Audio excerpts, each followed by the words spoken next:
Halo teman-teman, perkenalkan aku Anindi Amanda Putri, nomor absen 5.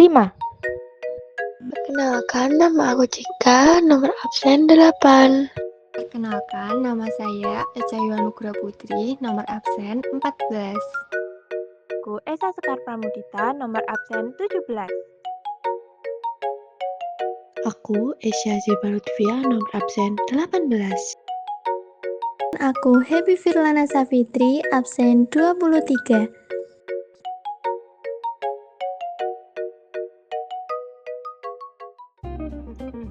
Kita akan membahas dua proses fundamental yang sangat penting bagi kehidupan tanaman. Pertumbuhan adalah peningkatan ukuran dan massa tanaman yang dapat diukur. Sementara perkembangan mencangkup perubahan struktural dan fungsional yang lebih kompleks. Keduanya dipengaruhi oleh faktor internal seperti genetik dan hormon, serta faktor eksternal seperti cahaya, air, dan nutrisi. Tujuan memahami pertumbuhan dan perkembangan tanaman membantu kita dalam meningkatkan hasil pertanian, mengembangkan varietas unggul, dan menjaga keberlanjutan ekosistem. Bagaimana genetik dapat mempengaruhi pertumbuhan tanaman? Gen merupakan substansi pembawa sifat yang diturunkan dari induk ke generasi selanjutnya. Gen mempengaruhi ciri dan sifat makhluk hidup, di mana pada tanaman mempengaruhi bentuk tubuh, warna bunga, dan rasa buah. Gen juga menentukan kemampuan metabolisme, sehingga sangat mempengaruhi pertumbuhan dan perkembangan tanaman tersebut. Tanaman yang memiliki gen tumbuh yang baik akan tumbuh dan berkembang cepat sesuai dengan periodenya. Meskipun faktor dari gen sangat penting, namun faktor ini bukan satu-satunya yang menentukan pola pertumbuhan dan perkembangan tanaman. Di samping itu, ada faktor lingkungan yang ikut mempengaruhi. Misalnya, pada tanaman yang memiliki sifat unggul hanya dapat tumbuh dengan cepat, berbuah lebat, dan rasanya manis di lahan yang subur dan kondisinya sesuai. Bila ditanam di lahan tandus dan kondisinya tidak sesuai, pertumbuhan dan perkembangan tanaman ini tidak akan optimal. Jenis-jenis hormon dan fungsinya dalam pertumbuhan tanaman. 1. Hormon auksin atau IAA. Fungsinya yaitu sebagai pemandangan sel, dominasi apikal atau ujung, partenokarpi atau pembuahan tanpa penyerbukan, etiolasi, pertumbuhan tanpa cahaya, pembentukan xilembum akar lateral dan serabut akar, menghambat absisia atau gugur daun dan buah, berlawanan dengan sitokinin. 2. Sitokinin. Fungsinya yaitu sebagai pembelahan sel, dominasi lateral atau cabang, pembentukan daun bunga dan buah, menghambat proses penuaan berlawanan dengan auksin. 3. Gibberellin. Fungsinya yaitu sebagai pertumbuhan raksasa, pembentukan bunga dan biji, proses perkecambahan biji, mengakhiri dormansi biji, partenokarpi atau pembuahan tanpa penyerbukan. 4. Asam traumalin. Fungsinya sebagai regenerasi sel dan penyembuhan luka. 5. Asam absisat atau ABA. Fungsinya yaitu sebagai penghambat hormon-hormon pertumbuhan, meningkatkan absisi atau gugur daun dan proses penuaan. Penutupan stomata, memperlambat pemanjangan dan pembelahan sel, memicu pembentukan gas etilen di seluruh sel tumbuhan, dan melakukan dormansi tumbuhan atau masa tidur. 6. Gas etilen. Fungsinya yaitu sebagai proses pematangan buah, proses absisi daun, dan penghambat pembentukan akar, batang, dan bunga. 7. Kalin. Fungsinya yaitu sebagai organogenesis, akar atau rizokalin, batang atau kaulokalin, daun atau filokalin, dan bunga atau antokalin. Nah, selanjutnya kita akan membahas tentang cahaya. Nah, kira-kira seberapa penting sih cahaya dan bagaimana intensitas dan kualitas cahaya dapat mempengaruhi satu tanaman? Oke, cahaya sendiri sangat berpengaruh penting dalam pertumbuhan dan perkembangan suatu tanaman melalui proses fotosintesis dan fotomorgenesis. Nah, beberapa manfaat cahaya di antara lainnya yang pertama seperti yaitu sebagai fotomorgenesis. Fotomorgenesis merupakan fase pertumbuhan tanpa sinar matahari, yang dimana tumbuhan akan tumbuh lebih cepat berkat fitohormon auksin. Namun, akan menghasilkan batang yang tipis dan rapuh, serta daun yang pucat akibat kekurangan cahaya atau dapat disebut dengan etiolasi. Dalam fotosintesis, tumbuhan akan menghasilkan makanan sendiri dari zat anorganik menjadi zat organik dan energi. Proses ini melibatkan klorofil yang akan menyerap sinar matahari untuk menghasilkan glukosa dan oksigen yang dapat diperlukan untuk pertumbuhan organ tumbuhan. Teman-teman, tumbuhan dapat dibedakan berdasarkan lamanya penyinaran atau disebut dengan fotoperiodisme. Yang pertama, ada tumbuhan hari pendek, tumbuhan hari panjang, dan tumbuhan hari netral. Tumbuhan hari pendek, di mana tumbuhan memerlukan kurang dari 11 jam untuk menghasilkan suatu bunga. Contohnya seperti tanaman stroberi dan tanaman ubi jalar. Yang kedua, ada tumbuhan hari panjang, yang di mana tumbuhan hari panjang memerlukan lebih dari 12 jam untuk menghasilkan suatu bunga. Misalnya seperti tanaman kentang dan tanaman kol. Yang ketiga, ada tumbuhan hari netral. Pada tumbuhan hari netral tidak bergantung pada periode penyinaran, namun pada umur. Seperti contohnya tanaman jagung dan tanaman tomat. Apa sih peran air dalam fotosintesis dan transportasi nutrisi? Air memiliki peran krusial dalam fotosintesis dan transportasi nutrisi pada tumbuhan.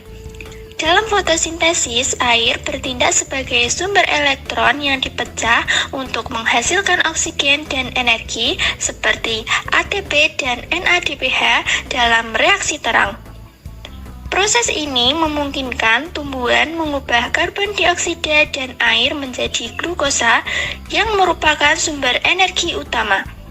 Selain itu, air berfungsi sebagai media transportasi nutrisi, melarutkan mineral dari tanah, dan mengangkutnya melalui silem ke seluruh bagian tumbuhan.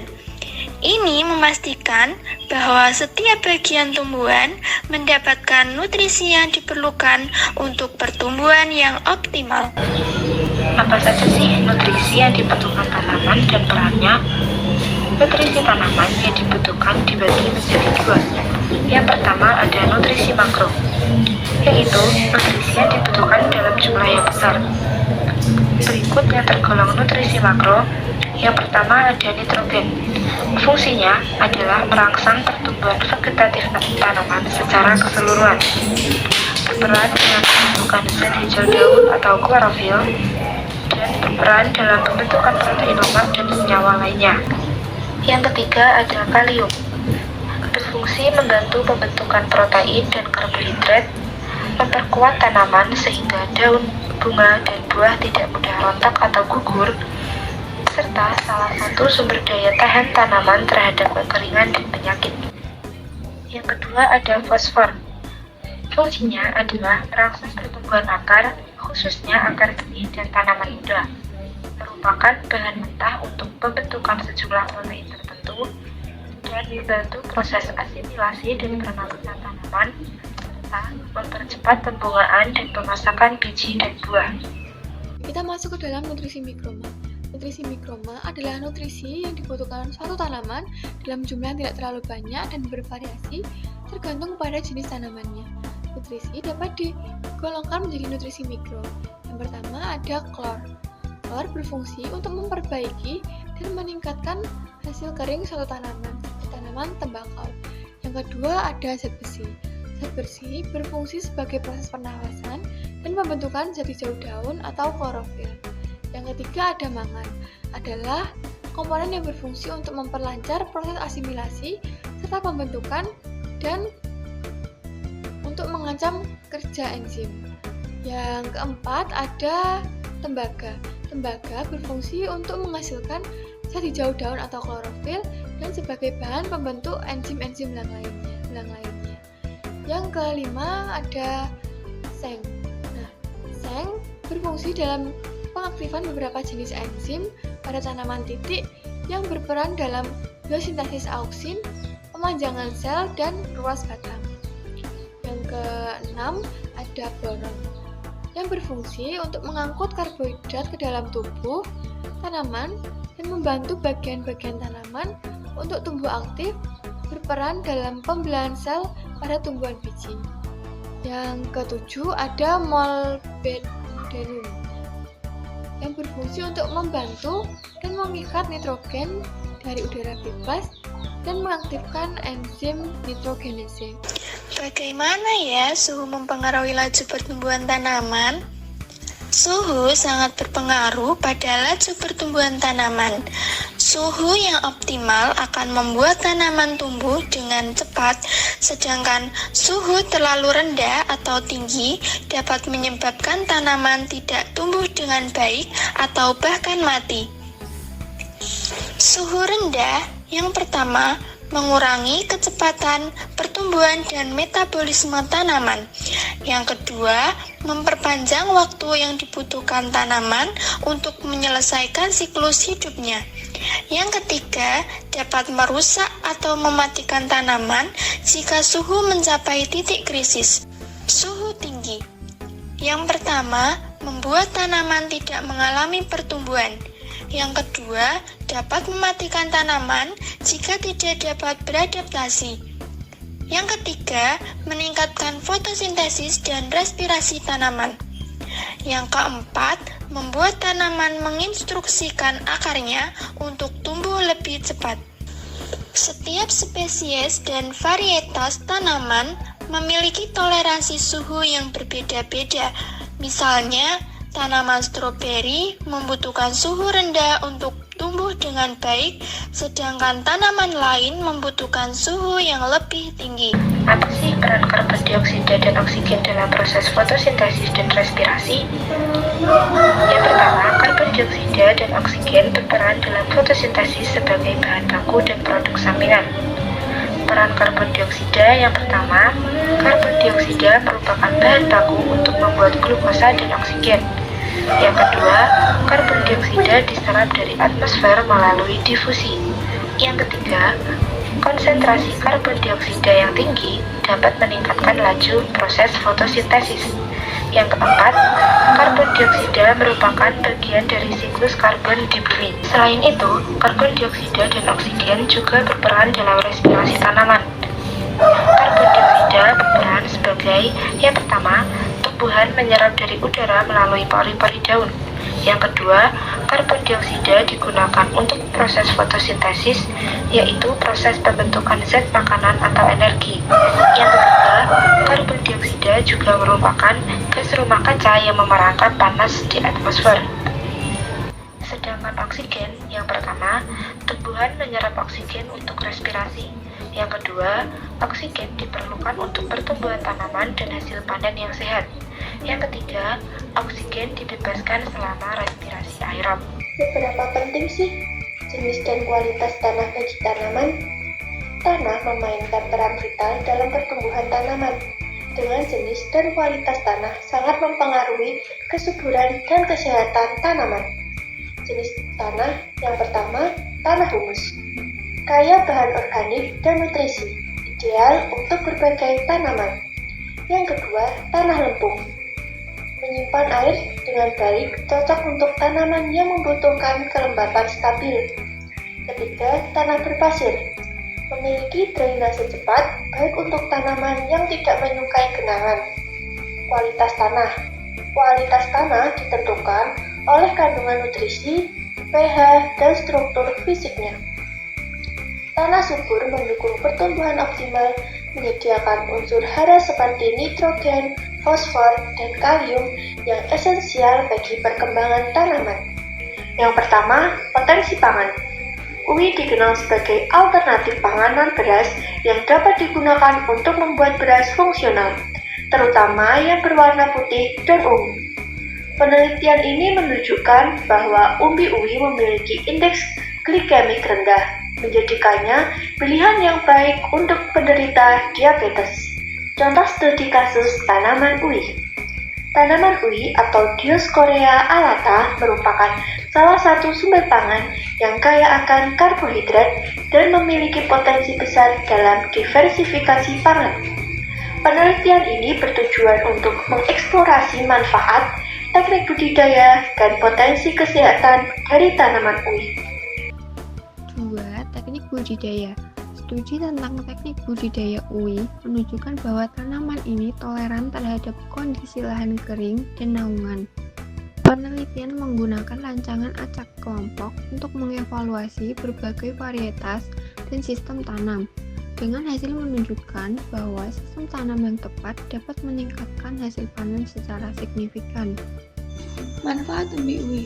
Umbi UI memiliki senyawa aktif seperti saponin yang telah terbukti memiliki manfaat positif bagi kesehatan, termasuk mengurangi resiko potensi alergi dan penyakit kardiovaskular. Penelitian juga menunjukkan bahwa mengkonsumsi umbi UI dapat membantu menurunkan resiko atau kadar glukosa darah pada hewan. Tantangan dalam produksi. Meskipun memiliki banyak manfaat, budidaya UI dihadapkan pada beberapa kendala, seperti biaya bibit yang tinggi dan serangan hama. Oleh karena itu, penelitian wajib diperlukan untuk mengatasi masalah ini dan meningkatkan produktivitas tanaman UI. Penelitian lebih lanjut diperlukan untuk mengeksplorasi potensi lengkap dari tanaman ini dalam konteks pertanian berkelanjutan. Jadi kesimpulannya, tanaman UI merupakan sumber pangan yang berpotensi besar baik dari segi nutrisi maupun kesehatan. Dengan teknik budidaya yang tepat dan pemahaman mengenai manfaatnya, UI dapat menjadi alternatif dalam memenuhi kebutuhan pangan masyarakat serta meningkatkan kesehatan. Jadi, pertumbuhan dan perkembangan tanaman dapat dipengaruhi oleh dua faktor, yaitu satu, faktor internal. Pada faktor internal terdapat genetik dan hormon. Gen menentukan kemampuan metabolisme sehingga mempengaruhi pertumbuhan dan perkembangan tanaman, sedangkan hormon berfungsi merangsang pertumbuhan, pembelahan, dan pemanjangan sel ataupun menghambat pertumbuhan. Ada beberapa tips untuk merawat tanaman agar tumbuh dengan optimal. 1. Pilih media tanam yang sesuai dengan kebutuhan tanaman, seperti memiliki drainase yang baik, aerasi yang cukup, dan pH yang sesuai. 2. Pastikan tanaman mendapatkan cukup sinar matahari. 3. Siram tanaman dengan jumlah yang sesuai pada waktu yang tepat, seperti pagi atau sore hari. 4. Berikan pupuk secara rutin untuk menyuburkan tanah dan mempercepat pertumbuhan tanaman. 5. Pangkas bagian tanaman yang kering, rusak, atau mati. 6. Hindari tanaman dari serangan hama dengan menggunakan cairan pembasmi hama. 7. Jaga suhu dan kelembapan yang tepat untuk tanaman. 8. Perhatikan jenis tanaman yang ditanam dan kebutuhannya. Misalnya, tanaman tropis membutuhkan banyak air, sedangkan kaktus atau succulent tidak. 9. Menggunakan mulsa dari bahan yang dapat terurai secara hayati seperti jerami, pupuk kandang, atau kompos.